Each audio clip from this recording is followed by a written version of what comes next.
নিজান ভাই, হ্যাঁ একটা ব্যবসা করতাম ভাবতাছি। বৌদি বসে কথা টিয়া পয়সা তো কিনো ভাই বাউ করতেছি না, চাকরি বাড়ি করে দিন চলতো না, ব্যবসা করার লাগবো। ব্যবসা তো অনেক রকম আছে, একটা ভালো ব্যবসা আছে, সেটা হলো কথা বিক্রির ব্যবসা। কোন ভাই? আচ্ছা ভাই, কথা বিক্রির ব্যবসাটা আবার কিরকম? এটা আবার কি আচ্ছা। ব্যবসা? মনে করো এই ব্যবসা করতে হলে কোন রকম বড় পুঁজি লাগে না, কোনো ফ্যাক্টরি লাগে না, কোনো কল কবজা মেশিন আগর বাগর লাগে না। তো তো ভালোই। দরকার হইলো মুখে সাফা আর হলো চাপাবাজি আর হলো দক্ষতা। এখন সবচেয়ে ভালো ব্যবসা হলো কোচিং ব্যবসা। আচ্ছা, কোচিং এ বলো তো, কোচিং এ কি কোনো প্রোডাক্ট দেয়? না। যেমন মনে করো যে তোমার কোচিং থেকে কি তোমারে কিছু বিস্কুট দিতেছে বা কিছু মাল মশলা দিতেছে, এগুলো বিক্রি করো? না, না। না। তারা কি করতেছে? মুখের কথা বিক্রি করতেছে। আহ। মুখের কথা কি? তারা তোমাকে পড়াচ্ছে, ইংলিশ পড়াচ্ছে, বাংলা পড়াচ্ছে,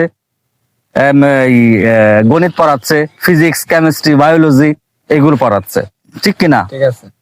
অর্থাৎ চেষ্টা করো যে কথা বিক্রি ব্যবসা শুরু করার জন্য, যেগুলোতে রিস্ক খুবই কম। এবং বর্তমান সময় এই যে কথা বিক্রি ব্যবসাটা টপ চলতেছে।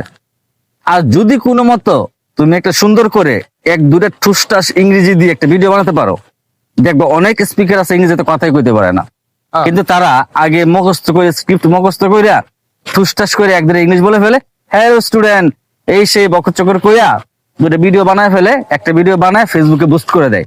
তাদের এখানে দেখবে স্টুডেন্ট লাইন ধরে গেছে, লাইন দিয়ে ভর্তি হইতেছে। তা তোমার কাজ কি? প্রথম হলো একটা ফেসবুক পেজ খুলবা, পেজ খোলার পর এখানে ঠুসটাস এক দুটো ইংরেজি ভিডিও দিবা। তারপরেও যদি ভিডিও যদি ভিউ নাও, এটা বুস্ট করবা। বুস্ট করার পর বুস্ট একদিক দিয়ে বুস্ট করবা, একদিক দিয়ে লিখবা ভর্তি চলছে, কোর্স ফি 8,000, ডিসকাউন্টে 3,000।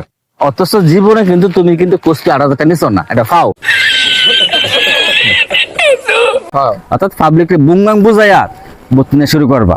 আর সময় তো মেলা টিয়ার মালিক। আর আমার এই পরামর্শের জন্য আমার কিছু দেওয়া লাগতো না, তবে আমি যদি ছাত্র ভাড়াই কিছু আমার কিছু কমিশন দিও। আচ্ছা, এটা